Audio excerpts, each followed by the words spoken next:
તો મા અંબાના નવરાત્રી પર્વે આજે વાત કરીએ ગુજરાતના સાંસ્કૃતિક હૃદય ગણાતા એવા વડોદરા શહેરની વિશ્વવિખ્યાત વડોદરાના ગરબામાં ગઈકાલે ખેલૈયાઓએ મન મૂકી રાસ રમ્યા હતા। વરસાદની અવરોધો વચ્ચે પણ મા અંબાની કૃપાથી વાતાવરણ ઉજળું રહ્યું અને ઠેર ઠેર ગરબા યોજાયા હતા।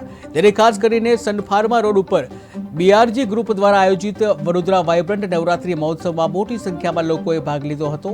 જ્યાં નવરાત્રીના પહેલા દિવસે અહીં એક વિશેષ દ્રશ્ય જોવા મળ્યું, જ્યારે વડોદરા શહેરના કમિશનર અરુણ મહેશ બાબુ પણ ખેલૈયાઓ સાથે ગરબા રમતા અને મા અંબાની આરતી કરતા જોવા મળ્યા હતા। આ નજારો સમગ્ર શહેરમાં હર્ષ અને ઉત્સાહનો સંદેશો આપે છે।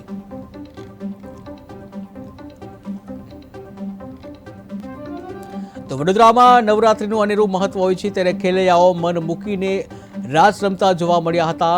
ઉલ્લેખનીય છે કે વડોદરાના જે કમિશનર છે મહેશ બાબુ પણ ગરબે રમતા જોવા મળ્યા હતા। ત્યારે દરેક ખેલૈયાઓ મન મૂકી અને ગરબે ઘૂમ્યા હતા। ત્યારે બીઆરજી ગ્રુપ દ્વારા આ શાનદાર આયોજન કરવામાં આવ્યું હતું। વરસાદ વચ્ચે પણ ગરબાનો એક અનેરો આનંદ માણતા રસિકો જોવા મળ્યા હતા। ત્યારે મોટી સંખ્યામાં ખેલૈયાઓએ મન મૂકી અને ગરબે રમ્યા હતા।